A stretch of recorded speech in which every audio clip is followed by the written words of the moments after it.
Sa iba naman pong showbiz balita, inilabas na ang teaser ng inaabangang movie ni Coco Martin, ni Vic Soto at ni Maine Mendoza.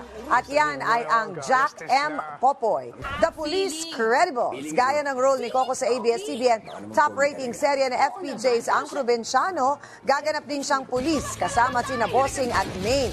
Ang Jack M. Popoy, The Police Credibles ay official entry sa Metro Manila Film Festival ngayong taon. Ito, panoorin natin ang kanilang teaser. Mga salit-salipunan, hindi ko uurungan.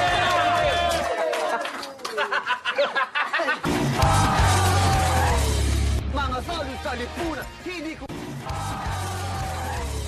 Iba rin talaga to si Bossing Na-miss ko yan. Isang eksena lang Isang eksena lang, di ba? Nakakatawa. Nakadalo Ay, Iba na talaga. umaga kayo na, Bossing. Nanonood sa atin si Bossing. I miss you, Bossing. Pakapit ka naman, Bossing. Si Bossing talaga. Basta tayo'y